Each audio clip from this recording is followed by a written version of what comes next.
Hi everyone, and this is Ying, and I have a quick update for you for August 8th President Executive Order. And there's a 4-item on the executive order everybody cares, and I just want to give you an update on each one of them. First, unemployment benefits. Unemployment benefits, this one asks the state to give $400 a week to the unemployed workers. And the money, the funds from the executive order, it says that it's coming from FEMA, Federal Emergency Management Agency. FEMA has money, and the FEMA will give the money to the state, and the state will give it to the unemployment people to add a $400 a week to their claim. And here, and I have an update on related to which state had already done that. And as of last night, these are the states have not received approval from FEMA yet. I am, obviously I did not go in personally to ask for FEMA to approve this, so I don't know how the procedural wise it works. However, that money is limited money. If there is no disasters, no weather-related emergency, FEMA has that money. If we have another hurricanes, another something come up, that pot of money will be reduced. So first come, first serve. Every state should buckle up and get it done, right? So I know these are the following states. As of last night, it wasn't approved.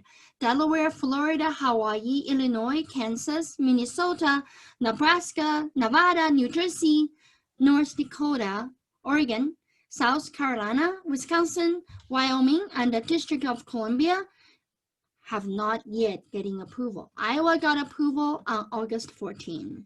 And the South Dakota will not apply. So I guess the state can decide not to apply, and the South Dakota did. And FEMA estimated, they're saying that if with no other emergencies and disasters, that money will last for 4 to 5 weeks, which means the state who got the funds will have the $300 from FEMA. The other $100 is from the state, is like the state match. The $300 from FEMA will last for 4 to 5 weeks for each unemployment claim. And then now you ask me, so what was that $100 state match? The $100 state match is basically the minimum unemployment benefit that each state has. So that is determined by the state legislature.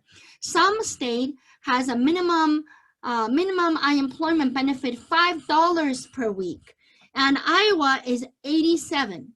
So if you are the person who gets $87 a week and you don't qualify for the $300 FEMA jobless aid, you don't, because you need $100 to get the $300. And so that kind of posted a question, because those who are going to be left out are the ones probably needed the money the most, and they didn't have a good really paying job, so their benefit was small to begin with. Now they also cannot get the $300 FEMA jobless aid. So this is where the unemployment benefit is at, and particularly for Iowa, that payment is available starting the last week of August. I just went on the website, checked it, and is there, so apply. Remember, if you are self-employed and you are on unemployment benefit, and you should know that you are qualified to be considered for the 400. Apply, apply, apply, and don't wait. Then the next one is related to eviction. And this is the second item on the executive order, and it is an item that could have, in my own opinion, could have been done much easier, but right now it is in the limbo, because in CARES Act, it says that all the way till the end of July, the landlord cannot get rid of the tenant, and they need to give that suspension. They need to leave them alone and until after July. And the executive order could easily extended that due date, in my opinion, but it did not. the executive order did not extend the suspension. Instead, the order only suggested that executive branch officials to think about possible solutions to evictions during coronavirus pandemic. I mean, think about. Thinking takes time, but we are already 21 days in the process of letting them think. And so really, we needed that thinking to be faster because people are losing their store, people are losing their house. And this is eviction executive order and is still in the thinking mode. Payroll tax. Payroll tax is another one. It's the number 3. And what the executive order basically says is, you know how how as an employee we get withheld Social Security, Medicare taxes from our paycheck, right? So Social Security is the one that this executive order is talking about. So that's 6.2% of our paycheck. So let's say you get paid for $100 a week, then you have $6.20 that you can tell your employer, says, don't take it from me. I won't pay it later. So in theory, and you don't have to, you will have that $6.20 to you for that pay period, and you will know that, and after December of this year, you'll pay it back. So it is not a written off, it is a payback deferral to the future.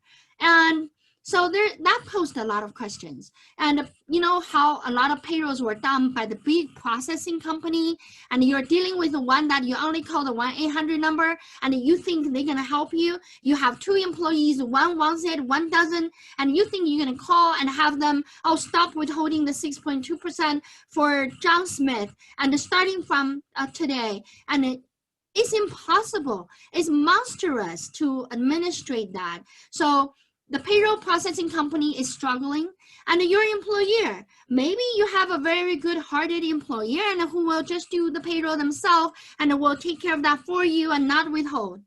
What if the employee, what if you leave the company by December 2020? Who is going to remember paying that payroll taxes? That one's supposed to be due. Is your old employer gonna pay it for you? Or you gonna remember that you didn't pay for it, so you're supposed to pay? I bet you nobody gonna remember that. And it's just going to be a disaster if we start to implement this without some good teeth in the process. So an example would be that, let me give you a quantitative example, like a number example. I'm an accountant, right? So that comes easy. Let's say your annual paycheck is $60,000, okay? So that means 6.2% of $60,000 for the 4-month period, September, October, November, December, that's $1,240. And you divided that by 4, then you save $310 per month. You take home that money to spend, but later on, you pay that back of $1,240. So that's the quantitative side of it. So you can kind of think of what you are doing and to see whether this deserves your trouble and your employer is willing to do that. So that is number 3 on the executive order. Student loan payment. This one is done beautifully.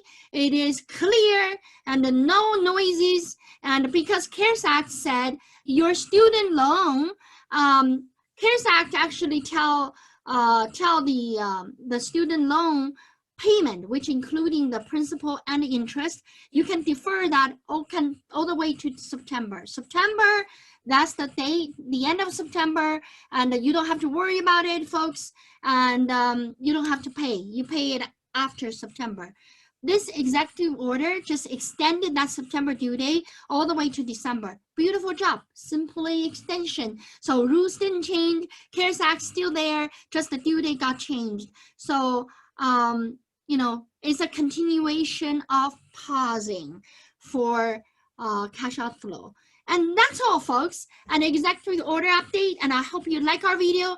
Remember, and you can go on to subscribe to Community CPA channel.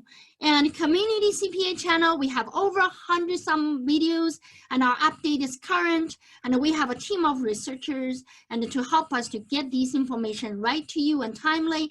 Today is August 29th, and this update is coming in, and we researched all the way this morning around 11:30. So I will see you again. Bye-bye.